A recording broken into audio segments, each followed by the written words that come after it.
ನೋಡೋಣ, ಇದು ನಿಮ್ಮ ಅಪ್ಪಂದು ಲಾಸ್ಟ್ ಫೋಟೋ. ನಿನಗಿನ್ನೂ ಸರಿಯಾಗಿ ಮಾತು ಕೂಡ ಬರ್ತಿರ್ಲಿಲ್ಲ. ಆ ವಯಸ್ಸಿನಾಗೆ ನನ್ನ ಕೈ ಹಿಡಿದು ನಿಮ್ಮಪ್ಪ ಕೈ ಬಿಟ್ಟು ಹೋದ. ಆದರೆ ನಾನು ಅವತ್ತೇ ಅಂದ್ಕೊಂಡಿನಿ ನಿನಗೆ ಯಾವ ಕೊರತೆ ಆಗ್ಲಾರ್ದಂಗೆ ಬೇಸ್ ನೋಡ್ಕೋಬೇಕಂತ. ಗೊತ್ತೈತೆ ಬೇ ಯವ್ವ, ಪ್ರತಿ ವರ್ಷ ಇದೇ ಮಾತು ಹೇಳ್ತೀನಿ ನೋಡು. ನೀನು ಕಷ್ಟಪಟ್ಟಿ ಅಂತ ಗೊತ್ತೈತೆ ನನಗೂ. ಕಷ್ಟ ಅನ್ನೋದು ನನಗೇನು ದೊಡ್ಡ ವಿಷಯ ಅಲ್ಲ. ನಿನ್ನ ಓದು, ನಿನ್ನ ಕಾಲೇಜ್ ಫೀಸು, ದೊಡ್ಡ ದೊಡ್ಡ ಸಿಟಿಯಾಗ ಬಾಡಿಗೆ ಮನೆ ಎಲ್ಲನೂ ನಾನೇ ನೋಡ್ಕೊಂಡೀನಿ. ಇವತ್ತು ನಿನಗೆ ದೊಡ್ಡ ಕಂಪ್ನಿಯಾಗ ಕೆಲಸ ಸಿಕ್ಕೈತೆ ಅನ್ನೋದೇ ನನ್ನ ದೊಡ್ಡ ಸಾಧನೆ. ನನಗಂತೂ ಸಾಕಾಗ್ಬಿಟ್ಟೈತಿ ಈಕಿ ಮಾತು ಕೇಳಿ ಕೇಳಿ. ಅದಕ್ಕೆ ನಿನಗೆ ಹೇಳಕ್ಕೆ ಈ ಮನೆ ಸ್ವಲ್ಪ ನಿನಗೆ ಬಂದಿರೋ ಸಂಬಳದಾಗ ಇನ್ನೂ ಸ್ವಲ್ಪ ಸೇರಿಸಿ ಬೇರೆ ದೊಡ್ಡ ಮನೆ ತಗೊಳ್ಳೋಣ. ಇಷ್ಟು ದಿನ ಅಂತೂ ಕಷ್ಟಪಟ್ಟು ಓದಿದಿ, ಇನ್ನು ಮುಂದಾದರೂ ನೆಮ್ಮದಿಯಾಗಿರೋಣ. ಮನಿ ಎಲ್ಲ ಆಮೇಲೆ ತಗೊಳ್ಳೋಣ. ಫಸ್ಟು EMI ಎಲ್ಲ ಕ್ಲಿಯರ್ ಆಗಲಿ, ಆಮೇಲೆ ಬೇಕಾದ್ರೆ ನೋಡೋಣ. ಅನುಷಾ, ನಿನ್ಕೊಂದು ವಿಷಯ, ನೀ ಒಬ್ಬೇಕಿನೇ ಇದ್ದಿ ಅಂತ ಭಾಳ ಕಷ್ಟ ಆಗತ್ತದಲ್ಲ ನಿಂಗೆ? ದುಡ್ಡಿಂದೆಲ್ಲ ಭಾಳ ಪ್ರಾಬ್ಲಮ್ ಆಗತ್ತದಂತಲ್ಲ ನಿಂಗೆ? ಏನು ಕಷ್ಟ ಇಲ್ಲ, ಚಲೋ ಕೆಲಸ ಐತಿ, ಚಲೋ ಸ್ಯಾಲ್ರಿ ಐತಿ, ಕಷ್ಟ ಅನ್ನೋದೇನಿಲ್ಲ. ಅಯ್ಯ ಅನು, ನಾನು ಕೇಳಿದ್ದು ನಿನ್ನ ಬಗ್ಗೆ ಅಲ್ಲ, ಅಮ್ಮನ ಬಗ್ಗೆ. ನಿಮ್ಮವ್ವ ನಿನ್ನ ಓದ್ಸಕ್ಕೆ ಇಷ್ಟೊಂದು ದುಡ್ಡು ಎಲ್ಲಿಂದ ತಂದ್ಲು? ನಮಗಂತೂ ಅದೇ ಆಶ್ಚರ್ಯ ನೋಡು, ಅದು ಒಬ್ಬೇಕನೇ ಆಗಿ. ಯಾಕೆ ಹಂಗೆ ಮಾತಾಡಕತ್ತಿ? ಅವರು ಕಷ್ಟಪಟ್ಟು ದುಡ್ದಿರೋದು. ಹಾಂ, ಕಷ್ಟಪಟ್ಟಾರ. ಅದು ಹೆಂಗೆ ಕಷ್ಟಪಟ್ರ ಅಂತ ಯೋಚನೆ ಮಾಡು. ನೀನು ಚಿಕ್ಕವಳಿದ್ದಾಗೆ ನಿಮ್ಮಪ್ಪ ಸತ್ತಿದಾನ, ಆಸ್ತಿನೂ ಇಲ್ಲ, ಇಷ್ಟೊಂದು ಹಣ ಹೆಂಗೆ ಜೋಡಿಸಿದ್ಲು? ಅದು ಒಬ್ಬೇಕಿನ? ಒಬ್ಬೇಕಿ ಇಷ್ಟೆಲ್ಲ ದುಡ್ಡು ಅರೇಂಜ್ ಮಾಡೋದು ಅಷ್ಟು ಸುಲಭನಾ? ನಮ್ಮನೆಗೂ ಮಾತಾಡ್ಕೊಲಿತಾರ. ನಿನಗೆ ಅನುಮಾನ ಬರಂಗಿಲ್ಲ ನಿಮ್ಮವನ ಬಗ್ಗೆ? ನೀನೇನು ಮಾತಾಡಕತ್ತಿ ಅರ್ಥ ಆಗೋಲ್ತಕ್ಕ. ನನಗಂತೂ ಗೊತ್ತಿರೋಷ್ಟು ಹೇಳಿದ್ದೀನಿ, ಇನ್ನಿಷ್ಟ.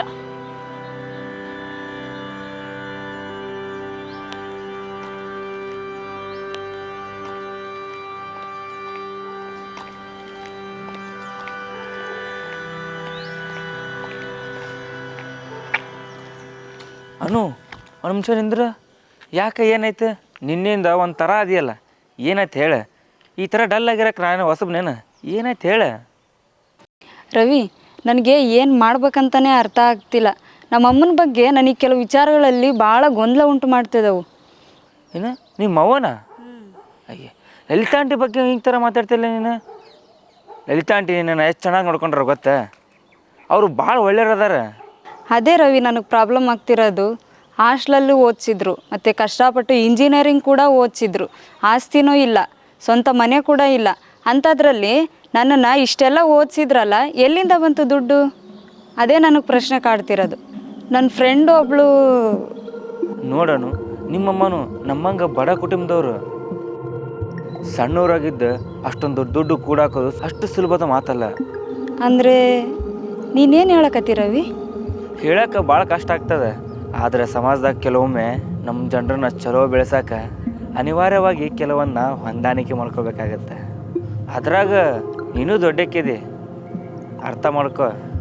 ಹೊಂದಾಣಿಕೆನಾ? ಅಂದರೆ ಏನು ಹೇಳಕತ್ತಿ ರವಿ ನೀನು?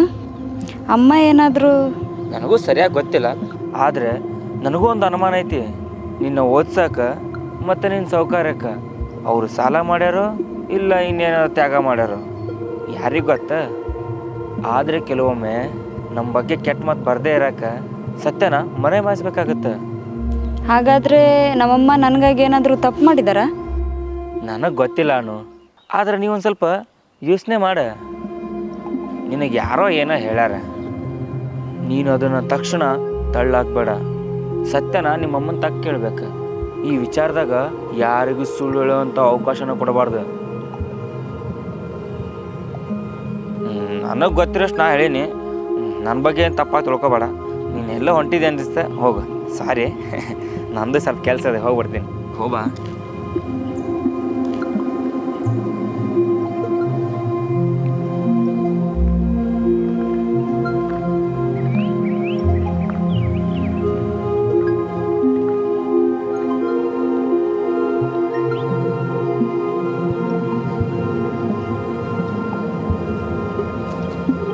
ಯಾಕನ ಏನಾಯ್ತು? ಬಂದು ಬಳತಾಯ್ತೇನ? ಯಾಕೆ ಇಷ್ಟು ಸಿಟ್ಟಾಗಿ? ಏನಾರು ಸಮಸ್ಯೆನಾ? ನನ್ನ ಸಮಸ್ಯೆ ಏನಂತ ಗೊತ್ತೈತೆ ನಿನಗೆ? ನೀನೇ ನನಗೊಂದು ದೊಡ್ಡ ಸಮಸ್ಯೆ ಆಗ್ಬಿಟ್ಟು. ಏನಾಯ್ತನು? ನೀನು ನನಗೋಸ್ಕರ ಅಷ್ಟು ಕಷ್ಟಪಟ್ಟಿನಿ ಇಷ್ಟು ಕಷ್ಟಪಟ್ಟಿನಿ ಅಂತ ನನ್ನ ಮುಂದೆ ಯಾವಾಗಲೂ ಹೇಳ್ತಿರ್ತೀಯಲ್ಲ, ಆ ಕಷ್ಟದಿಂದ ಇರೋ ಸತ್ಯ ಏನು ಅಂತ ಇವತ್ತು ನನಗೆ ಗೊತ್ತಾಗಬೇಕು. ಯಾಕಂದ್ರೆ ನನ್ನ ಫ್ರೆಂಡ್ಸ್ ಎಲ್ಲ ಮಾತಾಡ್ತಿದ್ದಾರೆ ಅಲ್ಲಿ, ನೀನು ನನ್ನನ್ನು ಓದ್ಸಕ್ಕೆ ತಂದಿರೋ ದುಡ್ಡೆಲ್ಲ ಸರಿಯಾದ ದಾರಿಯಿಂದ ಬಂದಿಲ್ಲ ಅಂತೇಳಿ. ಅವ್ರು ಮಾತಾಡೋದಕ್ಕೂ ಕಾರಣ ಐತಿ. ಯಾಕಂದ್ರೆ ಅಪ್ಪನಿಗೆ ಆಸ್ತಿನೇ ಇರಲಿಲ್ಲ. ನೀನು ಕಷ್ಟದಿಂದ ಇರೋ ಸತ್ಯ ಏನು ಅಂತ ಇವತ್ತು ನನಗೆ ಗೊತ್ತಾಗಬೇಕು. ಅದನ್ನು ನೀನು ಇವತ್ತು ಹೇಳಲೇಬೇಕು. ರೊಕ್ಕದ ಸಲುವಾಗಿ ನೀನೇನೇನು ಮಾಡಿ ಹೇಳು. ಏನು ಮಾತಾಡಕತ್ತೀಯನು? ಈ ಮಾತು ಹೇಳಕ್ಕೆ ಹೆಂಗೆ ಧೈರ್ಯ ಬಂತು ನಿನಗೆ? ನಾನು ಇಷ್ಟೆಲ್ಲ ಕಷ್ಟಪಟ್ಟಿರೋದು ನಿನ್ನನ್ನು ಈ ಮಟ್ಟಿಗೆ ತರಬೇಕಂತ. ಪ್ರತಿದಿನ ಬೆಳಗ್ಗೆ ಎದ್ದು 3 ಮನೆ ದುಡಿತಿದ್ದೆ, ಸಾಲದು ಅಂತ ರಾತ್ರಿನೂ ಕೆಲಸ ಮಾಡ್ತಿದ್ದೆ. ನಿನ್ನ ಮುಂದೆ ಈ ಕೈಗಳು ರಕ್ತ ಬರೋಂಗೆ ಕೆಲಸ ಮಾಡ್ಯಾವ. ನಾನೇನು ನಿನಗೆ ಹೇಳೋದು ಬೇಕಾಗಿಲ್ಲ, ನಿನಗೆ ಎಲ್ಲ ಗೊತ್ತೈತಿ. ಸುಳ್ಳು. ಇಷ್ಟು ಸಣ್ಣ ಸಣ್ಣ ಕೆಲಸ ಮಾಡಿ ನೀನು ನನ್ನನ್ನು ಅಷ್ಟೊಂದು ಓದಿಸೋಷ್ಟು ದುಡ್ಡು ಬರಲ್ಲ. ಎಲ್ಲರೂ ಮಾತಾಡಕುಂತಾರ ನೀನು ಬೇರೆ ಬೇರೆ ದಾರಿ ಹಿಡ್ದಿ ಅಂತ. ಹೇಳಮ್ಮ, ನೀ ನನಗೆ ದ್ರೋಹ ಮಾಡಕುಂತೀಯಾ? ದ್ರೋಹನಾ? ನಾನು ನಿಂತ ಮಾತುಗಳನ್ನು ಕೇಳೋಕ್ಕಂತಲೇ ನಾನು ಇಷ್ಟು ವರ್ಷ ಬದುಕಿರೋದ? ಇವತ್ತು ನೀನು ಬೇರೆಯವ್ರ ಮಾತು ಕೇಳಿ ನಿನ್ನ ತಾಯಿ ಮೇಲೇ ಅನುಮಾನ ಪಡಕತ್ತಿ. ನಿನಗೆ ಸತ್ಯ ಗೊತ್ತಾಗಬೇಕಲ್ಲ. ನಿನ್ನ ಓದಿನ ಹಣದ ಸಲಾಗಿ ನಾನು ರಾತ್ರಿ ಹಗಲು ಕೆಲಸ ಮಾಡಿರೋದು ಸುಳ್ಳಲ್ಲ. ಆದರೆ ನಾನೊಬ್ಬಳೇ ಎಲ್ಲನೂ ಮಾಡಿಲ್ಲ. ಎಲ್ಲರ ಬಳಿ ಸಹಾಯ ಕೇಳಿದ್ದೆ.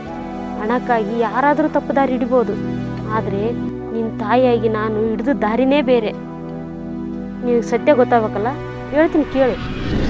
ಸರ್, ನನ್ನ ಮಗಳನ್ನ ದೊಡ್ಡ ಕಾಲೇಜಲ್ಲಿ ಓದಿಸ್ಬೇಕಂತ ಮಾಡೀನಿ. ಮನ್ಯಾಗ ಭಾಳ ಕಷ್ಟ ಐತಿ. ನನಗೆ ಆಸ್ತಿ ಅಂತ ಏನೂ ಇಲ್ಲ. ನನ್ನ ಗಂಡ ಇತ್ತೀಚೆಗಷ್ಟೇ ತೀರ್ಕೊಂಡ. ಆದರೆ ನಾನು 3 ಹೊತ್ತು ಕೆಲಸ ಮಾಡಿ ನಿಮ್ಮ ಸಾಲನ ನಾನು ತೀರಿಸ್ತೀನಿ. ನನಗೆ ಸ್ವಲ್ಪ ಸಾಲ ಕೊಡ್ರಿ. ಲಲಿತಮ್ಮ, ನಿನ್ನ ಬಗ್ಗೆ ಅನುಕಂಪ ಐತೆ ನನಗೆ.